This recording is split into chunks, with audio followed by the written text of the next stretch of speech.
Welcome everyone to Inside the Fight, post-fight UFC 250, Nunes versus Spencer. We're going to kick things off in the main card.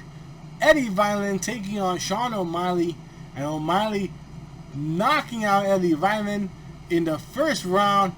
Devastating right hand that just sent Eddy to the floor. O'Malley didn't need to do anything else. He walked away because of the devastating power. You gotta give Sean O'Malley all the credit in the world. If you didn't know who he is, now you do. This is O'Malley's biggest fight, biggest win. 12-0 now. You gotta give him all the credit in the world. He came in there, he made a name for himself, and this is gonna get him a top 6 guy easily. You have to give him that. The kid is just on fire. 12-fight win streak, 12-0. You know, not an easy fight. Eddy Wineland, like I said, even though he's been up and down in the UFC, he is the gatekeeper in many ways. You know, you have to be really good to beat him. No, if you're bad, he's gonna beat you easily. So this was a great test for Sean O'Malley. Like I said, in my prediction, if he would have lost, it would have been a lesson learned. But he won, and he's the real deal. People gotta give him more respect for this. And like I said, this was a great win, great fight, and a great way to kick off the pay-per-view card. Magny taking on Rocco Martin. This was a little controversy. There is controversy in this fight. Imagine this. Now, while all 3 judges gave the fight to Magny, it seemed like the judging was off. To be honest, I didn't know where to score this fight. I thought the first round was a tie. The second round maybe a slight maybe to Martin, and the third round was definitely Magny. But again, this is where I've been an advocate to say fighters should know what the judges are seeing, because if you know what you're seeing, if you know what you're scoring the rounds, then you know how to come out. Either you're going to be aggressive or not aggressive. Because let's be honest, if you know you're down on the judges' scorecard, you're going to come out fighting hard. And Rocco Martin just was done after that third round. Let's be honest. His gas tank was shot. But like I said, did he win this fight? Maybe, but according to the judges there, he didn't. I think DC even said it. Like he originally had it the first round marching. So, but to hear that Magny got all 3 rounds was insane. So I definitely disagree with the judging. Like I said, I don't argue with the victory of Magny, because again, the first round was close, second round was close, but was it close to the point where I say Magny should have won this round unanimous? No, definitely not. And I'm interested. What do you guys think of that one? Next up, Aljamain Sterling knocks out Cory Sandhagen. I'm happy that I picked Sterling to win this fight. He's from Long Island, New York. We're buddies. Sterling is just on a roll. He is devastating. You gotta give him all the credit in the world. He is definitely putting his name out there. You gotta, Cory got to learn from this loss. He came out too aggressive, I felt, and he got submitted. It's a simple thing.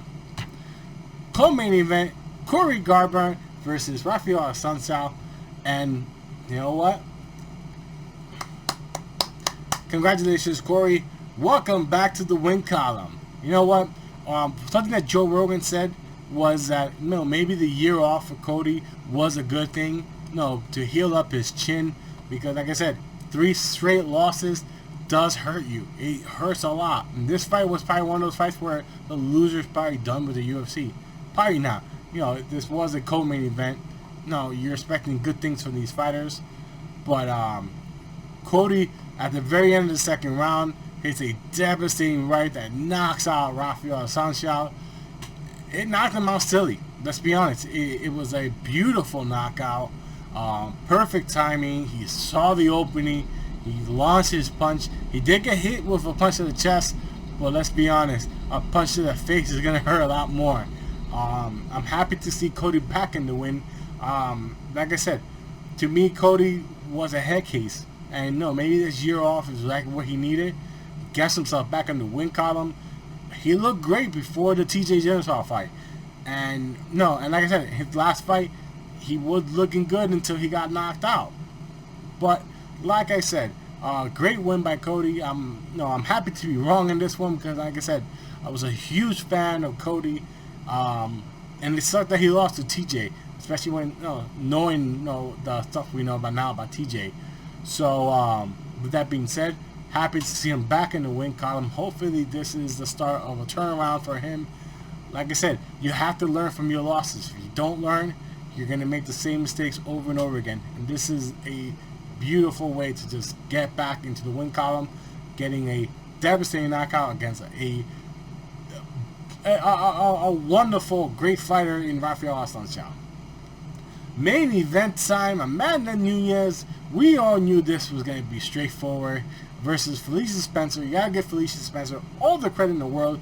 She stuck in there for 5 rounds. She lost all 5 rounds, but she stuck and survived all 5 rounds. There was at one point where she looked like she might have been done. She survived the round. I was happy that she survived the round. Happy that her corner didn't just throw in the towel. And, she fought her heart off. You got to give her credit for that. But Amanda Nunes, she is the GOAT right now. There's no one in her level. She is just next level. Now, what's next for her? I don't know. She's cleared the division. She doesn't really have any good fights lined up for her next. So, does she wait it out? Does she just take a fight here and there? She is in control of her destiny. She is the title holder of 2 weight classes. So, what happens with her? It's up to her, I guess. She's in control of her own destiny. But I don't see anyone beating her anytime soon. She's a new fighter, a reborn fighter, a fighter that's now, 11 wins in a row. You cannot beat her. She is devastating on the ground, devastating on the ground, on the floor. The floor, you hear me? Devastating on the feet. She's a complete fighter. Just simple as that. Well, guys, that's UFC 250. I hope you guys enjoyed it. Let me know what you guys saw of the event. Overall, the main card was a fantastic card. The main event was went to decision, so it was a little long. But the rest of the card was great. The prelims were, okay. Nothing special, nothing noteworthy. If you want to talk about the main event of the prelims, Caceres, basically dominated the young kid.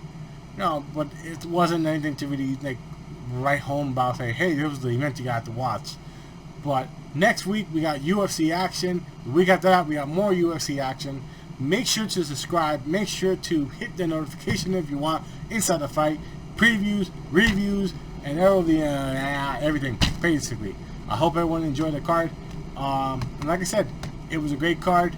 Happy to see Cody win. Happy that Amanda won. 3 for 5. I can't argue with those odds. I was wrong in 2 of them, but I think I was screwed on 1 of them. So let me know what you guys think in the descriptions, the comments down below. Make sure to write. Don't mind me. It was a fun night. That's all I'm going to say. Until then, guys, stay safe.